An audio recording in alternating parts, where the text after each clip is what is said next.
Querido Jesus, lerei agora as páginas da tua vida, que elas me levem a te amar cada vez mais e que tuas palavras firam o meu coração e me levem a mudar de vida. O evangelho de hoje é o evangelho de São João, capítulo 15, versículos 1 a 8. Naquele tempo disse Jesus a seus discípulos: Eu sou a videira verdadeira, e meu Pai é o agricultor. Todo ramo que em mim não dá fruto, ele o corta. E todo ramo que dá fruto, ele o limpa, para que dê mais fruto ainda. Vós já estáis limpos por causa da palavra que eu vos falei. Permanecei em mim e eu permanecerei em vós. Como o ramo não pode dar fruto por si mesmo, se não permanecer na videira, assim também vós não podereis dar fruto, se não permanecerdes em mim. Eu sou a videira e vós os ramos. Aquele que permanece em mim e eu nele, esse produz muito fruto, porque sem mim nada podeis fazer. Quem não permanecer em mim será lançado fora como um ramo e secará. Tais ramos são recolhidos, lançados no fogo e queimados. Se permanecerdes em mim e minhas palavras permanecerem em vós, pedi o que quiserdes e vos será dado. Nisto meu Pai é glorificado, que deis muito fruto e vos torneis meus discípulos. Palavra da salvação, glória a vós, Senhor. Vamos olhar para Jesus. Não esqueçamos que estamos ainda na última ceia. Veja quantos ensinamentos Jesus nos transmitiu nesta noite. No comentário de hoje, gostaria de citar a reflexão de um sacerdote que achei muito bonita. Este sacerdote chama-se Adroaldo. Ele vai se centrar neste ensinamento de Jesus da poda para permitir que a seiva, que seria a graça, dê mais fruto. Um pequeno parênteses: o que significa dar fruto no sentido que Jesus está dizendo? Significa dar frutos de vida eterna. Aquela água que Jesus disse à samaritana que salta para a vida eterna. Esta água, nesta imagem de Cristo, é a seiva que, por sua vez, será a imagem da graça. Assim, dar fruto significa ser movido pela graça, que é um princípio de vida divina, e, portanto, fazer ações como as de Cristo: ressuscitar mortos, fazer os surdos ouvirem, os cegos verem, os paralíticos andarem, no sentido espiritual. Fazer bens às pessoas que vão além dos bens humanos. Então, vamos agora às palavras desse sacerdote.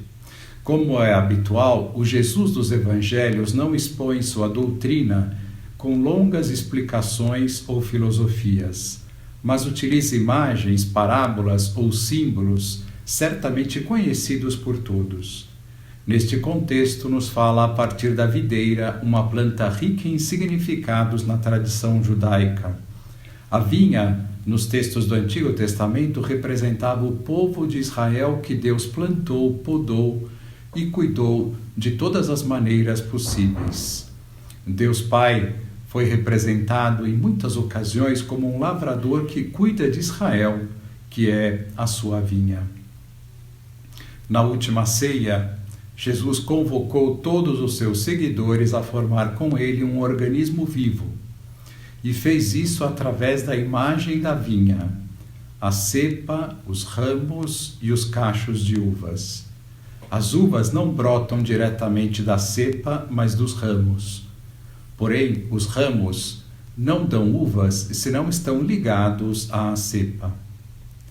A vida continua sendo o centro do discurso de Jesus neste Evangelho. Afinal, estamos no tempo pascal.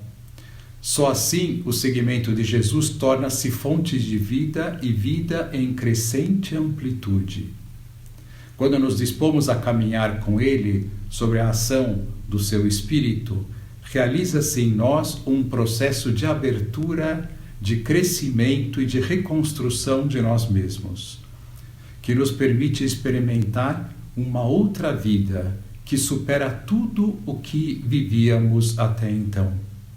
Para isso é preciso passar por contínuas podas de tudo aquilo que está sobrando ou que se tornou peso morto. Conhecemos bem a poda necessária para que a videira não disperse a seiva, produzindo vistosa folhagem e ramos frondosos, mas sem frutos. Uma videira deve dar cachos formados e grandes, nutridos até a maturação. Quando o agricultor poda, a videira, entre aspas, chora. A poda tão necessária é sempre uma operação dolorosa para a videira. Muitos ramos são cortados, jogados fora, secam e são destinados ao fogo. Muitas vezes as podas são vistas como perdas, mas são perdas que abrem espaço à vida nova, ampla. Nosso processo de crescimento pessoal revela uma constante necessidade de despojar-nos de costumes, lugares familiares, modos de nos relacionar com as pessoas queridas que nos acompanharam durante uma etapa, mas que agora se tornaram estreitos e nos impedem de expandir a vida. Quão difícil é deixar-nos podar, sobretudo os ramos secos que se agarraram a nós. Atitudes fechadas, busca de prestígio, ego inflado, instintos de posse, falsas seguranças, visões atrofiadas. Esses ramos que nos sobrecarregam são pesos mortos, que exigem uma demanda de energia que deixa de ser investida em outras frentes da vida. São ramos que não conduzem mais seiva, mas temos resistências em deixá-los podar. Vemos esses ramos em nós, os identificamos, os localizamos, mas custa cortar. Vemos e sentimos a necessidade de cortar, de separá-los de nós, de podar, mas custa eliminá-los. O processo da poda implica uma travessia da vida menor à vida maior. Se investimos todas as nossas energias na vida minúscula, apegos, medos, resistências, nunca descobriremos a vida maior.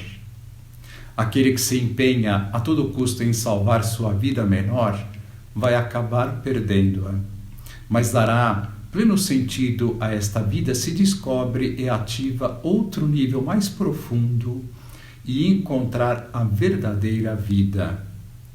Estamos aqui para pôr vida com maiúscula onde só há vida com minúscula. Este Evangelho nos convida a passar da mera conexão à verdadeira união, aquela que nasce da fraternidade, da própria seiva de Cristo, da graça, aquela que gera, por exemplo, a caridade verdadeira.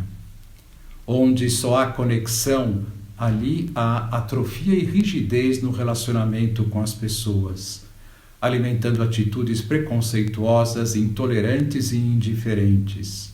Só a união quebra distâncias, dá calor aos encontros, abre corações e mentes para acolher o diferente. A união integra as diferenças, e a riqueza das diferenças alimenta e dá novo vigor à união.